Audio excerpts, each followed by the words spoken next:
ya kita ya mau bagaimana? Karena kan begini, ada 3 poin sebenarnya majelis dalam memutus perkara. Jadi tidak cukup hanya dengan hati nurani.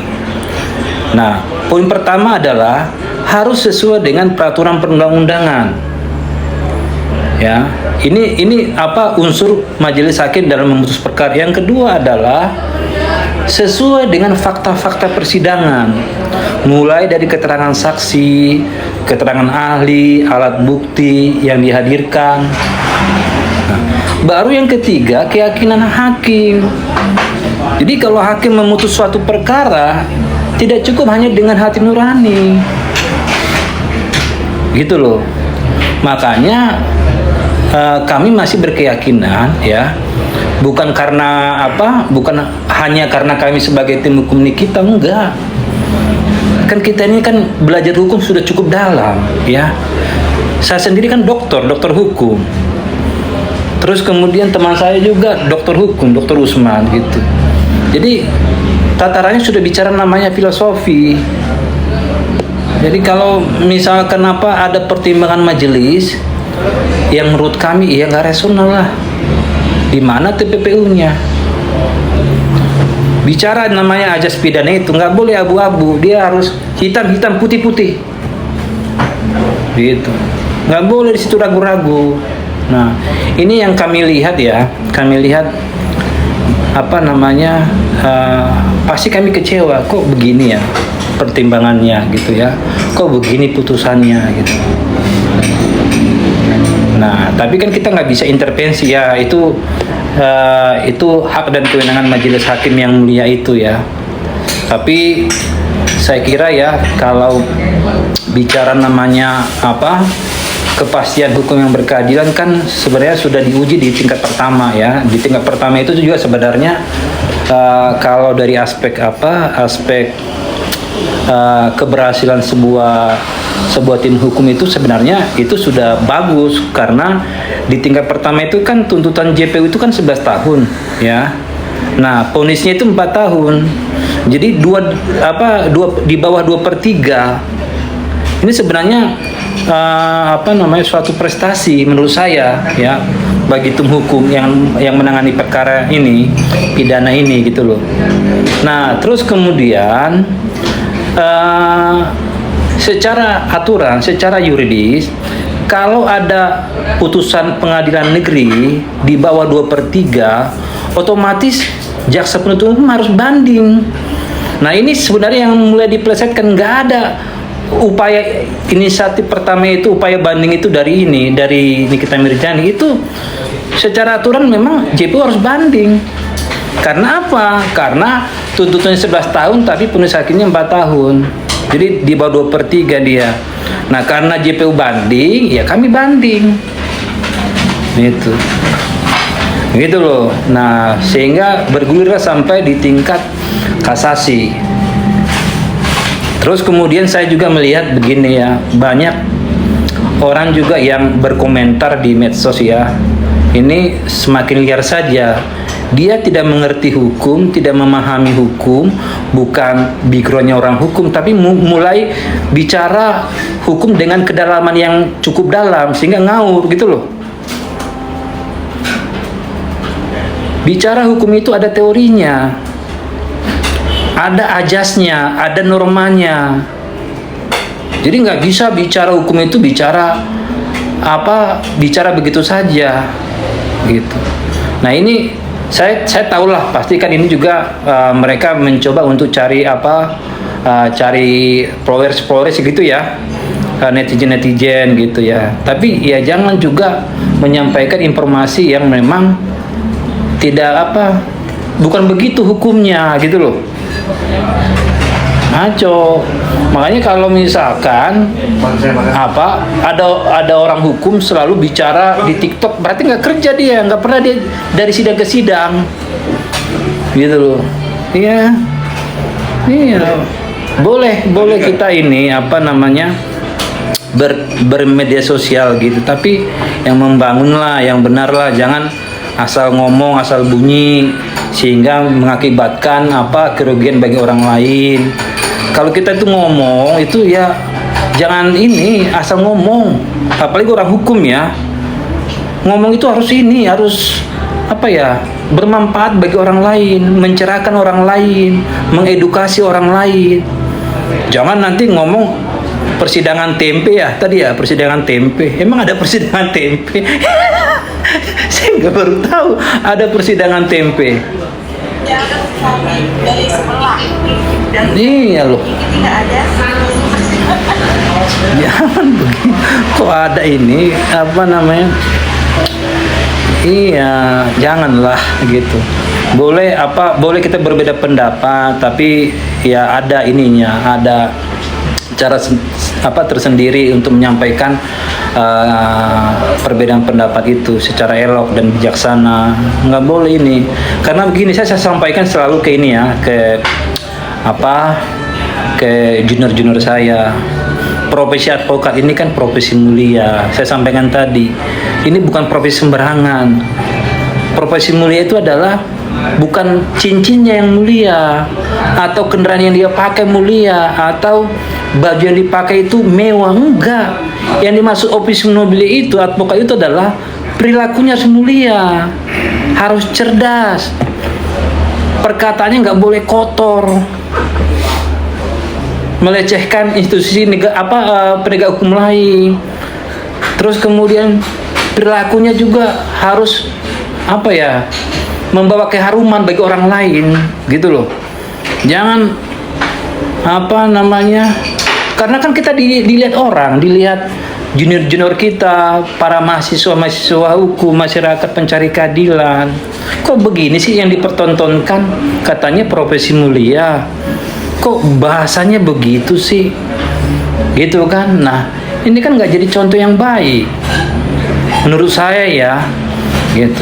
Saya sampaikan ke selalu saya ingatkan ke teman-teman sejawat saya. Ini kalau kita melaksanakan tugas profesi yang mulia ini, hati-hati dalam bertutur kata, hati-hati dalam bersikap, gitu. Iya, nggak boleh asal bunyi, gitu. Apalagi yang kita perjuangkan ini kan adalah keadilan untuk ini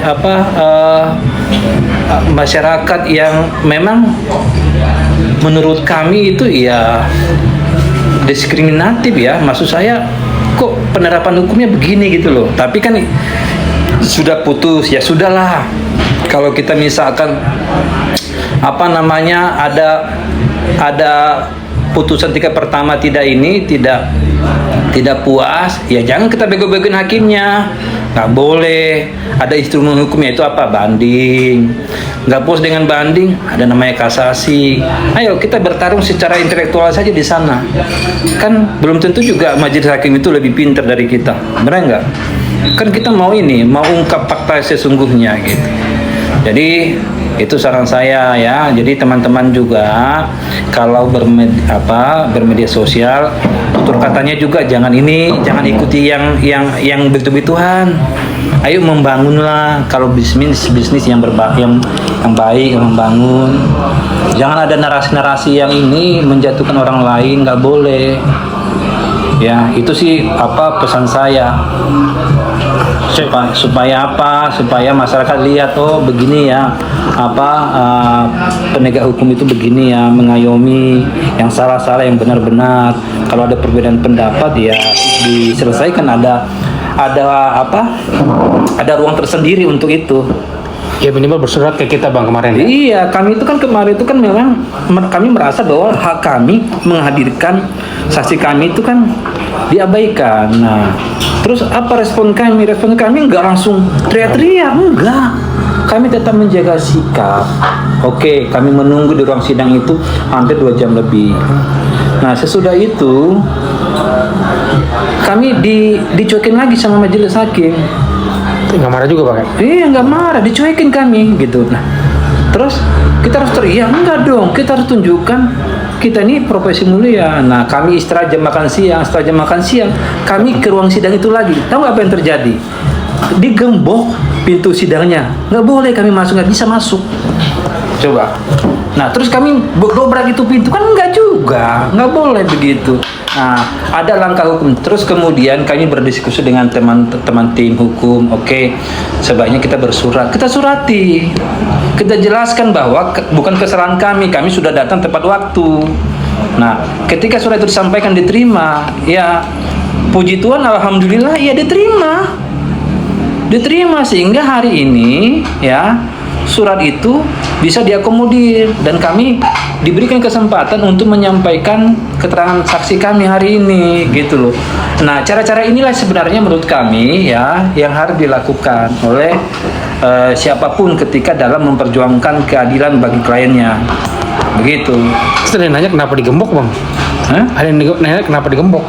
Nggak tahu, mungkin karena tertutup sidang atau supaya nggak terlalu berisik kali di dalam ruangan Karena itu. sempit juga ya. Sempit juga ruang sidangnya gitu. Tapi kan terus kami nggak langsung ini teriak-teriak, kan enggak gitu. Iya dong. Dalam kondisi apapun ya, yang kondisi yang sangat mengecewakan apapun, kita nggak boleh merubah sikap kita sebagai advokat yang berprofesi mulia tadi, gitu loh. Gitu. Bang hakimnya ada Bang hakimnya atau ketiban Bang hakimnya ada tanggapan nggak soal ditinggal sidang kemarin? Maksudnya? Jadi hakim menanggapi nggak sidangnya kemarin kenapa kita ditinggal gitu? Saya nggak tahu karena tadi kan dalam persidangan saya terlambat ya. Mungkin Bang Galih lah itu yang bisa jawab itu. Tadi saya datang terlambat karena ada ini sidang di Pengadilan Negeri Jakarta Pusat. Yang teriak-teriak tadi yang dipanggil nomor Bang Pokara 1000 dipanggil tapi nggak datang ya? Iya. Iya, bisa dipanggil jadi. kan? Iya, panggil. Nah, jadi saya nggak tahu alasan mereka tidak masuk dalam ruang sidang kan. Tanyakan sajalah ke mereka ya. Karena hanya mereka yang paham, yang tahu apa sih faktornya gitu. Sehingga mereka tidak masuk dalam ruang sidang ya. Gitu. Tapi memang kami melihat tadi setelah kami sidang, kami wawancara, mereka ada wawancara juga setelah kami. Gitu. Iya, harusnya dia tahu ya. Harus paranin lah kayak kemarin ya. Iya, atau kenapa nggak masuk gitu. Tapi ya silahkan. Apa? Alasannya? Apa alasannya, Bang? Itu alasannya apa? Apa alasannya, Bang? Kenapa? Oh, alasannya ngambil berkas ini karena saksi nih, ada saksi ya gitu. Berkas kan di laptop ada, Bang. Berkas kan ada Bang di laptop. Satu tas. Apaan berkas apaan satu tas? Iya, gitu. Jadi alasannya karena berkasnya ketinggalan. Iya. Nggak tahu berkas apa gitu kan. Jadi teman-teman pendukung. Tapi sebenarnya ketua gini, berkas itu kan diupload ya di court ya. Jadi gini. Penggugat dan penggugat bisa sama-sama bisa lihat kan. Sebenarnya kalau alasan begini, kalau alasannya itu menurut saya ya boleh dong, kurang tepat karena gini. Ini Bang Gali ini sebelum sidang hari ini sudah menyampaikan secara ekor ya, ada catatan di situ. Catatannya menyampaikan bahwa majelis hakim yang mulia perkenan kami besok untuk kami menghadirkan saksi kami. Ada catatan di situ. Iya. Saling cek di ikut ya. Iya, komunikasi lah. Iya, di ikut. Jadi kalau Kita apa? pakainya otak bukan otot. Iya. Profesional. Kalau Diulang. Ya, Diulang. ya kita pakai caranya itu adalah otak, bukan Iya. otot, profesional gitu. Iya, Oh. kan itu kan sudah diinfokan di ekor melalui ini apa Bang Gali. Jadi kalau alasan misalnya tidak bawa berkas, harusnya mereka sudah ada persiapan untuk itu. Tapi itu hak mereka, terserah hak mereka kan. Jadi dan itu sudah menjadi kebijakan dari majelis hakim. Kita ini kan harus menghormati peradilan itu, nggak boleh ketika hakim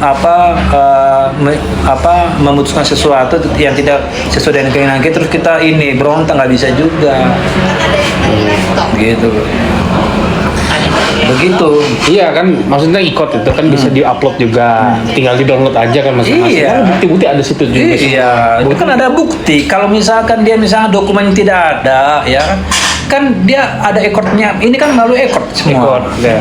di download aja ini melalui ikut itu. Saya nggak tahu mereka ini apa namanya buka ikut apa enggak gitu loh. Soalnya Pengacara harus punya ikut semua kan? oh harus kalau nggak bisa iya. Coba Bang, tanya ada yang mau bertanya kamu? Boleh. Apa nih Mengawing nih. Apa ya? Terkait pokok perkara aja ya. Soalnya kalau dia bukan terkait pokok perkara Bang, kata-kata dari mereka. kenapa Dia malah membahas seolah-olah seperti humasnya MA. Dia perkara ini seperti ini kan harusnya dia fokus aja sama surat kuasanya dia terkait gugatan MA itu. Dia ya kan iyalah. Jadi jangan dicampur adukan kalau hari ini kita bersidang terkait dengan perkara nomor 1000 garing PDTG 2025 tentang perbuatan melawan hukum atau bahasa keren namanya onreh metidak ya. Nah fokus aja di situ, jangan kemana-mana. Nah fokus juga agenda hari ini memang agenda hari ini memang kan informasi dari Majelis Hakim minggu lalu kan memang menghadirkan saksi dari para tergugat.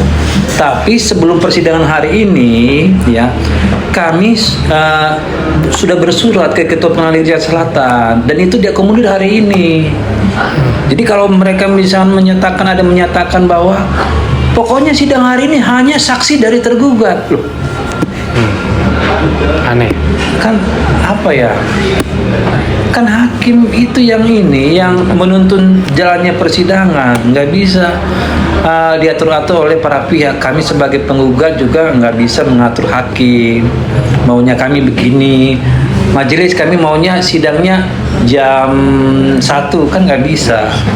Jam 4 tadi bilang. Iya, jam 4. Jadi kita ikuti. Kalau majelis hakim bilang jam 10 ya udah monggo. Nah, itu sebenarnya. Jadi nggak usah berlebihan lah ya.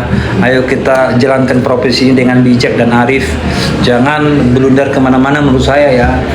Gitu. Coba Bang Ali nanyain aja Bang. Ayo, tanya. Bang, tanya. Ini kalau nggak ditanya nggak bakal bocor ya. Iya. Oke.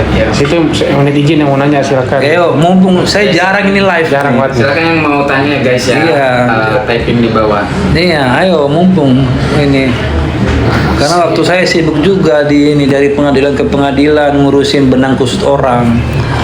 Oke teman-teman yang mau bertanya silakan ya. Di sini ada Bang Maduli ya.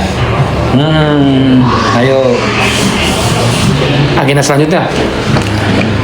Agenda selanjutnya itu adalah agenda persidangan minggu depan tanggal 22 ya. 22 April, hari Rabu 22 April pukul 10 waktu Indonesia Barat dengan agenda Saksi dari mereka. menghadirkan para saksi dari para tergugat ya.